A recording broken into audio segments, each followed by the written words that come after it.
I am now representing the idea of what I want, which is the Gray Jedi. So, for at least a few of these that are going to be left, these are something's going to be more about information wise. I'm not going to actually drop, there's two of them that are going to be information, but I'm not going to drop both. But I'm going to drop one and then one I'm going to drop a little later because it doesn't matter the same. It was just more of my thought commentary one. But I am the geek protagonist. And I'm covering. Wait. New High Republic. I remember seeing some junk about the.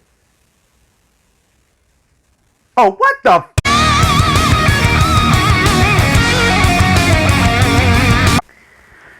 Oh, jeez.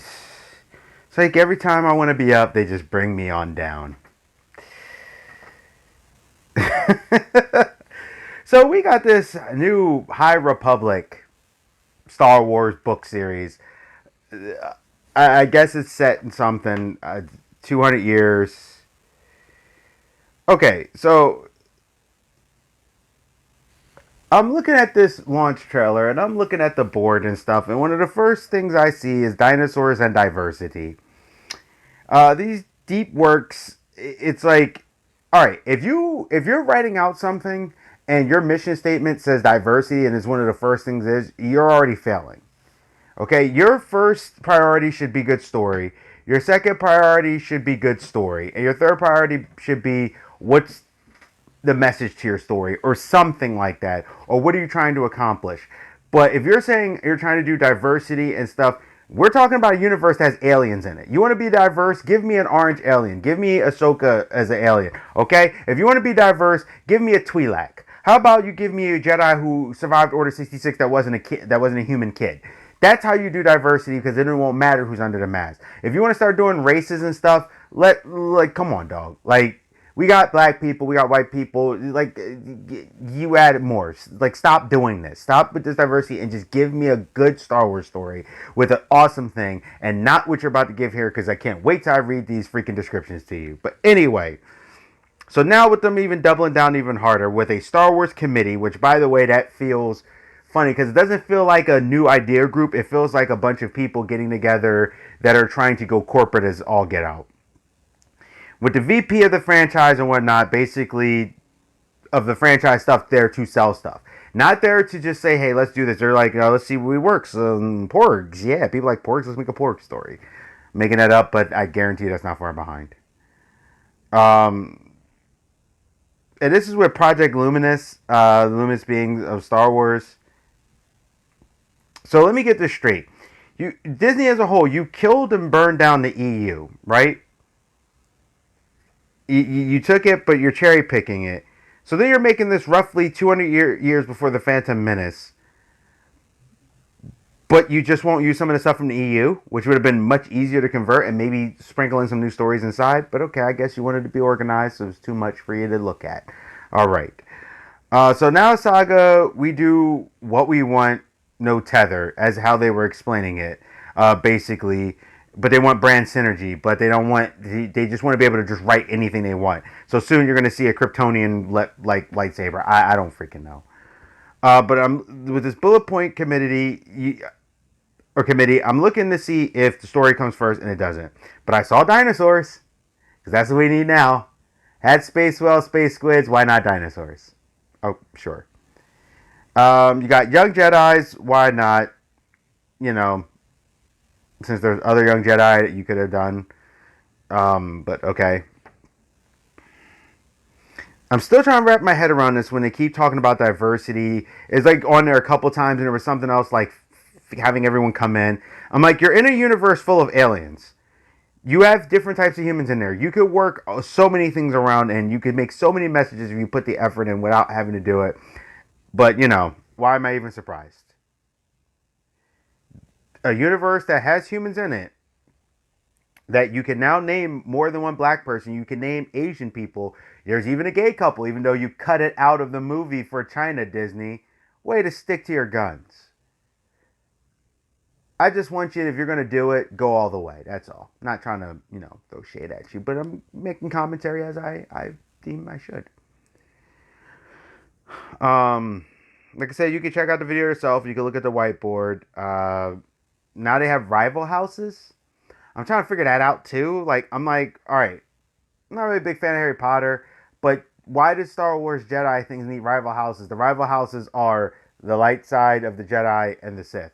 What's this other rival house thing? Even the Academy, yeah, the Academies will go up against each other, but that's the Academies. That has nothing to do with Jedi, but okay. And then it has like, so no single main character. That's not how that works. Each story of Star Wars has a single main character. You can build around that character, but someone's going to relate and zero in on the character. But yeah, sure.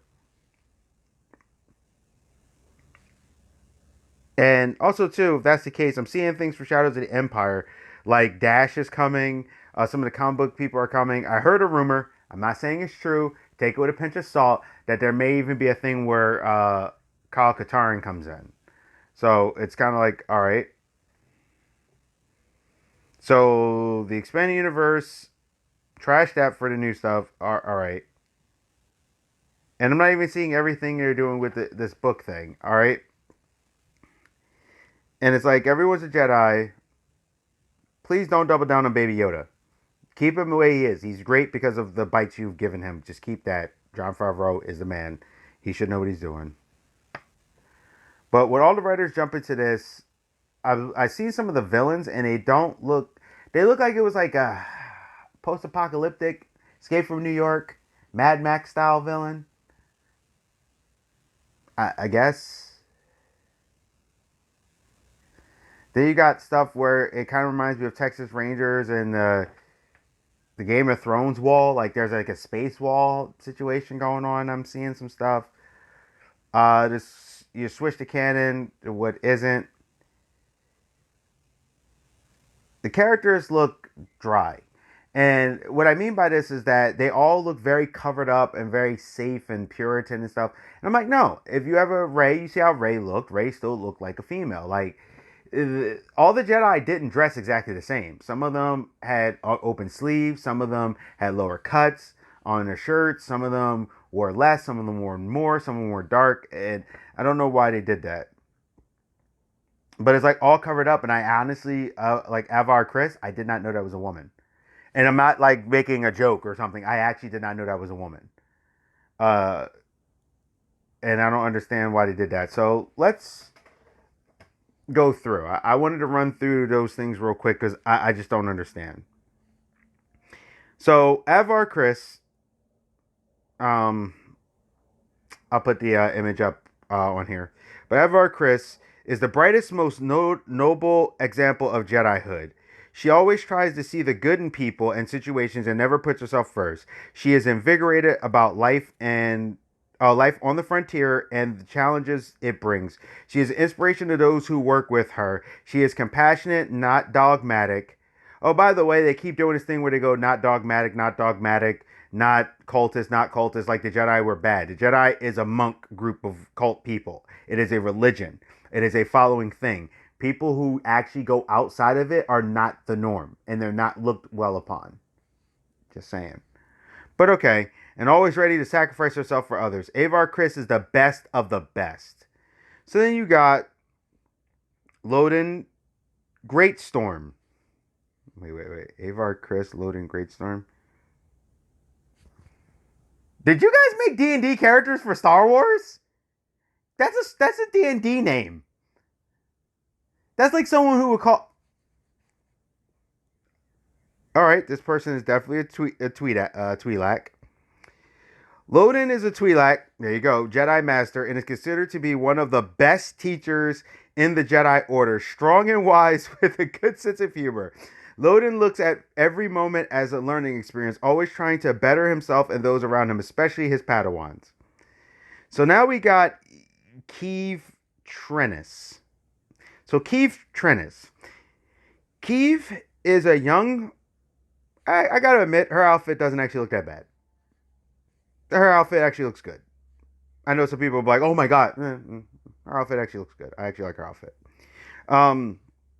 Keeve is a young firebrand Jedi. I don't know what that is. Believed to have a great future ahead of her if only she would believe in it herself. Quick witted and more impulsive than she should be. Kiev has only been a Jedi Knight for a few weeks and is a little starstruck around Avar. Knowing many of the great things Chris has done in. Oops, I blew up something. Sorry. Chris has done in the past, she is determined to prove herself to Avar and the other legendary Jedi stationed on Starlight Beacon. But first, she must learn to trust in herself as much as she trusts in the Force. Then you got. This one isn't terrible either. I actually like his lightsaber. So this isn't all bad. I know people are like bashing the whole thing. Avar Chris is really kind of one of the worst ones. I actually think the cloak on this one is a little cool too. But I actually like the lightsaber. It's like a broadsword. Kind of like Kylo's, but literally more like a broadsword with the hilt. Stellan is an optimistic and well-respected Jedi Master, Stellan Gios. Stellan came up through the Order with Avar Kriss, and although they are often on different assignments for the Jedi or the Republic, when the two work together, they are a powerhouse team of noble heroes in action. Strong in the Force and a natural teacher, Stellan is currently stationed at one of the Jedi Temple outposts on the distant planet of Karagan Venir. Now we run into Vernestra Vern Roao, RWOH. Vern is a newly minted Jedi Knight. Vernestra Merlin was Padawan to Stellan Gios. She works hard and is devoted to the Jedi Order, more so than. Man, she doesn't look that great. She looks like Gamora. Um, More so than most others her age. At 16, she is one of the youngest knights in generation. She struggles to fit in with the adults while also setting a good example for the younger Jedi. So these were some of the ones, and I did see some other descriptions, but I'm not going to read through all of them. These are the mains. One of my problems I'm having with this already is, first off, these read off like as if I created or my friends and stuff and people created a D&D character. That could be cool, but they're also kind of bad when you expect for certain things. And I'm seeing a lot of the best, the best, the best of the best. I'm great. This person's awesome. They don't know that they're so awesome, but they're awesome yet. This person's here. This person's there. And it's kind of one of those things where it's like, where are you going with this? It doesn't. It feels like D&D, or you're playing like not even a Star Wars tabletop. It honestly feels like D&D. Some of the looks to me aren't as terrible. I know people are ragging on these looks, but most of the time I notice people look at Avar Kriss. Gios didn't look bad, and the one girl that is also green, the fire Jedi, whatever that is, she actually didn't look that bad either. I actually like the costume and the variants of there. But I did read some of the stuff where they're talking about, like, a lot of times they're like the dogma and how they're not like the cultists. They're free and they're happy and they're this and they're better than Obi. And then I seen one of the people on there like, well, if they were there instead of them, oh, this wouldn't have happened with the Sith. Oh, no, no, no, no, no. Yeah, you don't know. Like, I'm like, why are you doing that? All right, so now you're bringing in all of this stuff, and they're all kind of surrounded with each other. And I don't know, I haven't read it yet. It's reading a little bit more like, I hate to say it, kind of Mary Sue-ish, where it's like they're just the best and they're awesome, and anytime you put them in danger, just get now. Don't get me wrong, they might write it and really tear it up. But this seems very focused on these particular people, but the houses, the dinosaurs. I mean, you want to throw in some dinosaur things? Okay, cool. Star Wars has had that before. Holiday special. That's a place to really base your ideas off of. But if you're going to turn around and you're going to have these, what I would like to see is I would like to see certain things get expanded that's not always so organized, that may be a way. Or do stories outward too. We may see that. But the diversity of things are, I will say this. I seen a lot of the aliens in this one, so I'm gonna give them credit for that. I'm gonna hold on to it. Right now, I'm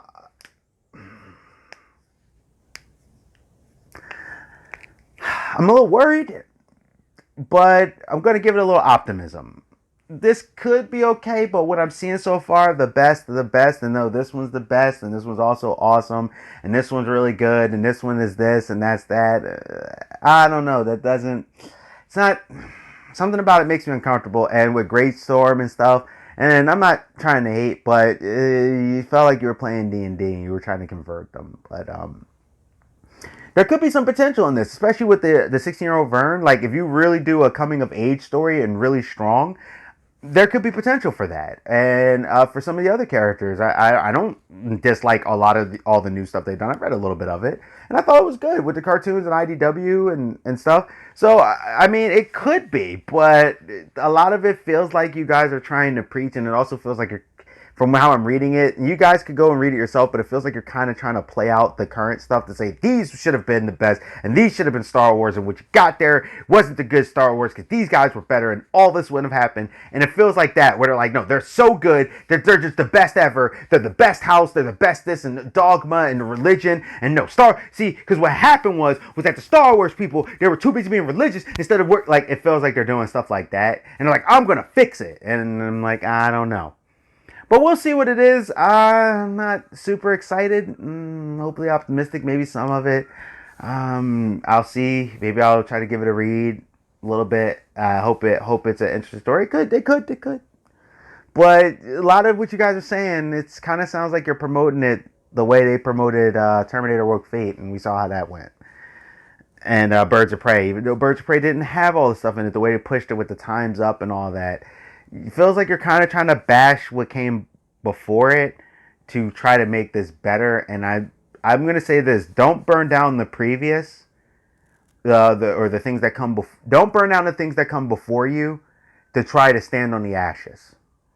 That's all I'm going to say about this. I don't know. You can tell me what you think. I think it's not that bad, or not as bad as I thought, but it's still up there. We're going to say if it was something where I was like out of 100% of excitement, right now, the good part of it is like 35. The rest is kind of like, uh-oh. Sorry. All right. Now, I can say that with everything, the way they were promoting it's what I've read versus what was promoted. You get what I'm saying? When you watch the video, they're like, man, we want to go with Obi-Wan's thing when he said, a lot of Star Wars futuristic stuff has been based off of what Obi-Wan has said. But kind of one of those things where it's like, well, Obi-Wan said this about there was generations of Jedi that upheld justice, stuff like that. So it's kind of one of those things where it's like, okay, I could see where this could go. Now, I will give them this. That's why I said 35-40% maybe. This is a huge thing. Like, you look at the image right here. Like, it's a huge thing. They're going to span on all this stuff. And they said they're going to write stuff. And I did complain about this with Star Wars Forces of Destiny. They are going to write stuff for kids and for adults and for the mid-ground and some serious stuff, some not so serious. Like, they're going to try to cover every base with this stuff. What I do find odd, though, is that all of your stories are going to be in the High Republic. So you have all those writers, and they said, we gave you a blank slate. What stories do you want to tell? And all of you specifically thought of the 200 years, even though they said it was 1,000 generations, but this is going to take place 200 years, and just write stories in that 200-year period.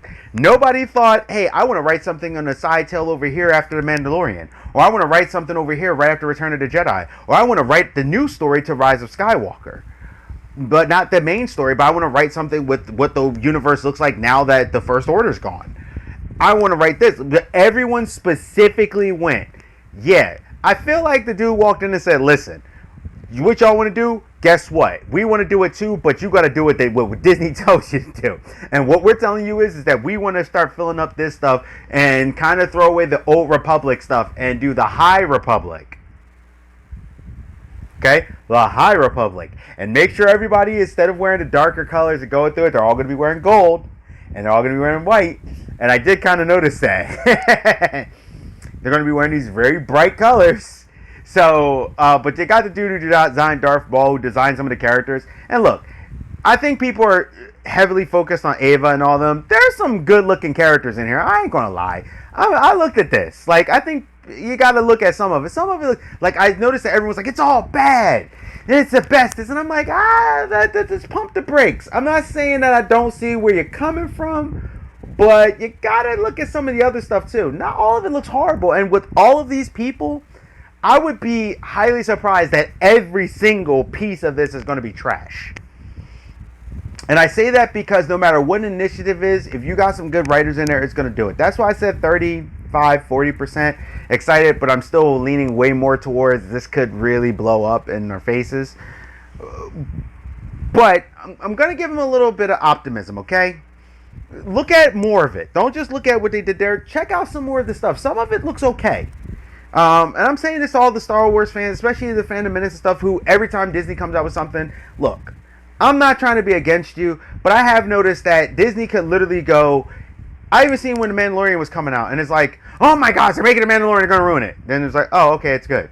But now that they're talking about stuff, bringing stuff for the second season, where they're like, hey, let's bring in some of the characters. You love Ahsoka, let's bring in Ahsoka. You love this, let's bring in that. And you're like, oh, they're gonna ruin it. This is gonna be this is the Baby Yoda show. Ah, like I'm like, yo, like, don't hate everything. There is a thing you can be cautiously optimistic.